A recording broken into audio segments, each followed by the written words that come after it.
Patibong ni Duterte ang kanyang pagsama sa Netherlands at nahulog ang PNP at Marcos administrasyon, hindi lingid sa kaalaman ng marami na matagal nang matalas ang pananaw ni dating Pangulong Rodrigo Rody Duterte pagdating sa larangan ng politika at estratehiya.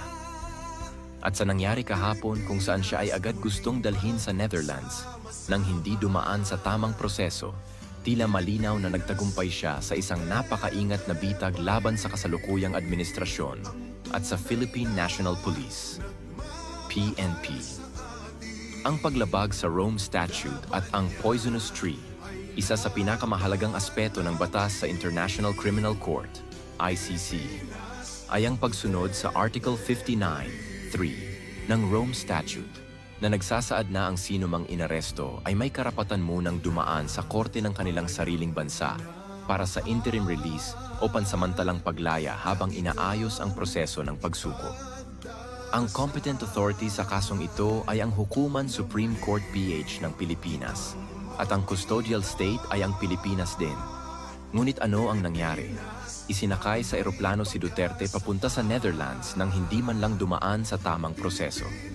Ito ay isang malinaw na paglabag sa batas ng ICC mismo.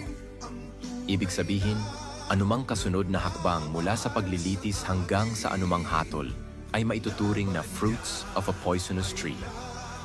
Sa madaling salita, kung ang mismong pagkakaaresto ay may depekto, lahat ng ebidensyang susunod ay maaaring ibasura. Ang pakana ni Duterte. Bakit hinayaan niyang mangyari ito? Maraming nagtatanong, bakit hindi lumaban si Duterte? Bakit tila tanggap niya ang nangyari? Ang sagot ay makikita sa mismong mga salitang kanyang binitiwan. Naiintindihan ko mga yan dahil trabaho nila ito. This is why it has come to an end. Isang pahayag na puno ng kahulugan. Ipinapakita nito na alam niyang darating ito at hinayaan niya ito mangyari hindi dahil wala siyang magawa, kundi dahil gusto niyang ilagay sa alanganin ang PNP, ang ICC at ang Administrasyong Marcos. Ang mensahe ay malinaw. Ang PNP at ang gobyerno mismo ang lumabag sa due process, hindi siya. Sa ganitong paraan, hindi lang niya napakita ang kahinaan ng kasalukuyang administrasyon, kundi inilagay rin niya sa peligro ang mismong kaso laban sa kanya. Paano nahulog ang Marcos admin at PNP sa bitag? Una, pagsunod ng PNP ng walang due process. Sa halip na siguruhing dumaan sa Korte ng Pilipinas, agad nilang isinuko si Duterte sa ICC, isang hakbang na labag sa batas na kanilang sinusunod. Pangalawa, pagkawalang kibo ng administrasyon.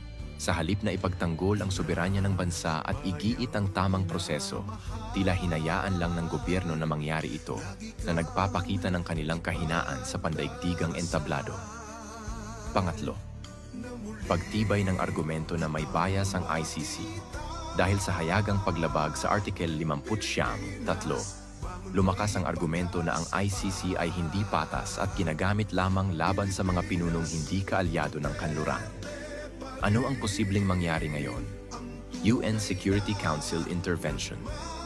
Ang mga bansang tulad ng Russia at China ay maaaring kumilos upang suspindihin ang ICC proceedings laban kay Duterte gamit ang paglabag sa Article 59(3) bilang matibay na batayan.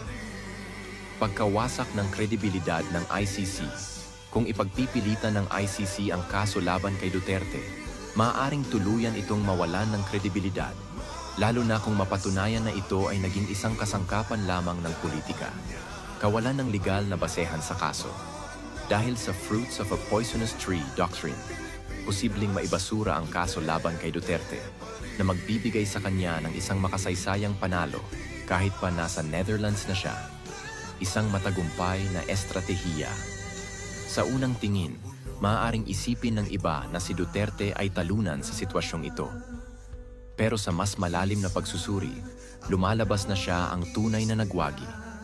Hinayaan niyang mahulog ang PNP at ang Marcos administration sa isang bitag na sila mismo ang lumapastangan sa batas, isang hakbang na maaaring magresulta sa pagbagsak ng mismong kaso laban sa kanya. Kung sakaling ito ang maging dahilan ng pagbagsak ng kredibilidad ng ICC, Masasabi nating nagtagumpay si Duterte sa pinakamalaking laban ng kanyang buhay, hindi sa pamamagitan ng dahas, kundi sa pamamagitan ng isang maingat at matalinong estratehiya. Good luck, Mr. President Bongbong Marcos and PNP Torre.